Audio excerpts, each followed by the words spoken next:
Assalamualaikum warahmatullahi wabarakatuh.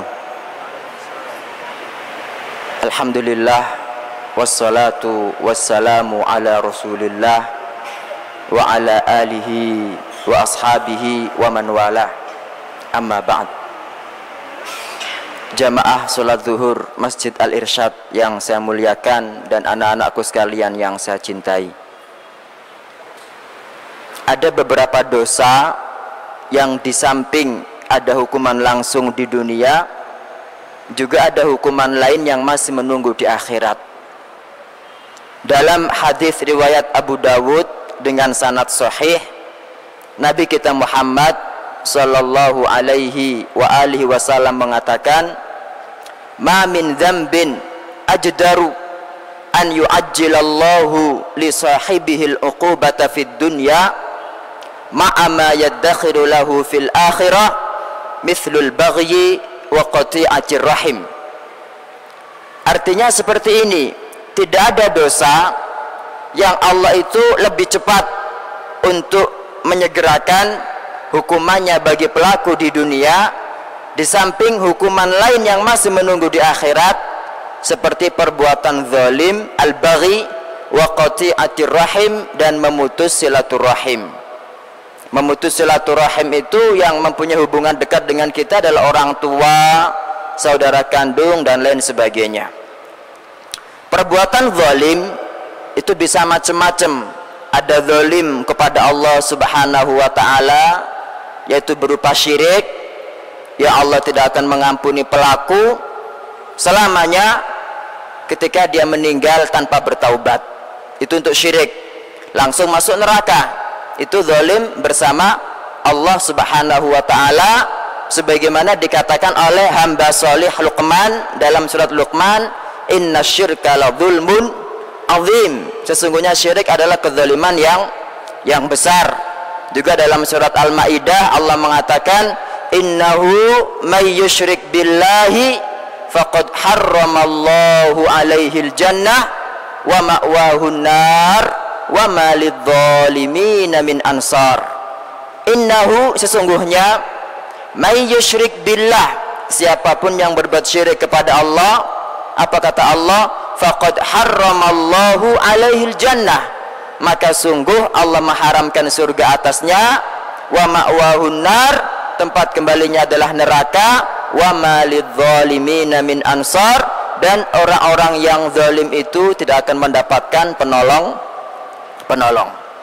Kezaliman yang kedua adalah zalim kepada sesama, termasuk zalim kepada bapak ibu guru, kepada orang yang lebih tua, kepada tetangga, kepada orang-orang yang mempunyai hak ya atas kita. Jadi kita nggak memenuhi hak mereka.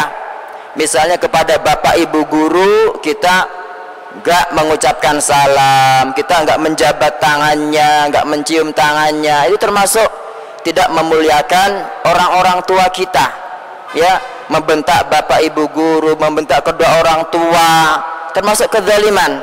Nah, mungkin ya kalau anak SD ya biasa ya berjabat tangan dengan ibu guru. Tapi kalau yang SMP kan sudah mulai besar, tidak boleh. Caranya bagaimana? Bukannya ketika ada bu guru pura-pura tidak tahu, tidak, tetapi tetap mengucapkan salam dan begini tanpa menyentuhkan tangan, ya. Itu sebagai bentuk penghormatan kita kepada guru-guru yang dulu pernah mengajari kita, biar kita nggak berbuat zalim, karena setiap orang itu punya hak dan kewajiban. Jangan sampai hak mereka itu tidak kita penuhi, seperti itu. Kemudian bentuk kezaliman yang lainnya adalah kezaliman terhadap diri sendiri.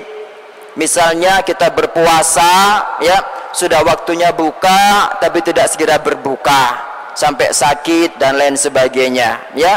Ini bentuk-bentuk kezaliman. Adapun yang qati'atur rahim tadi berkaitan dengan masalah memutus silaturahim dan menyambungnya, Nabi SAW mengatakan, man ahabba an yubsata lahu fi rizqih wa yunsa'alahu fi ajalih, dalam riwayat fi atharih, falyasil rahimah.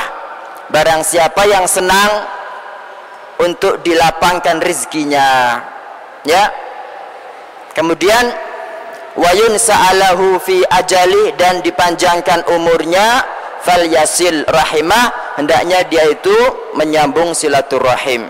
Dan orang yang paling dekat hubungannya dengan kita adalah kedua orang tua, saudara-saudara kita yang satu rahim, ya, itu jangan diputus, kita sambung terus, karena Nabi SAW jelas mengatakan siapapun yang menyambung silaturahmi, Allah akan melimpahkan rezekinya, memperbanyak rezekinya, di samping juga memperpanjang umurnya.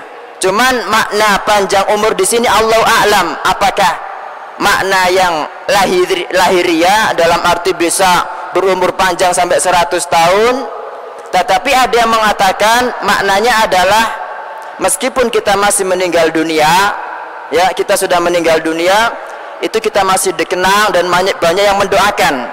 Jadi meskipun meninggal, seakan-akan kita masih hidup di antara mereka, ya. Contohnya saja seperti Imam Bukhari, Imam Syafi'i, dan para imam yang lain, mereka sudah lama meninggal, tetapi kita masih sering menyebut-nyebutnya dan mengucapkan rahimahullah. Itu kan doa, semoga Allah merahmatinya dan lain sebagainya. Juga bisa bermakna yang pertama tadi, Allah menambahkan umurnya, karena kita kan tidak tahu umur kita berapa di takdir Allah Subhanahu wa ta'ala.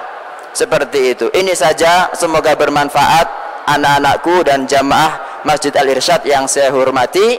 Subhanakallahumma wa bihamdik, asyhadu an la ilaha illa anta, astaghfiruka wa atubu ilaik. Wassalamu alaikum warahmatullahi wabarakatuh.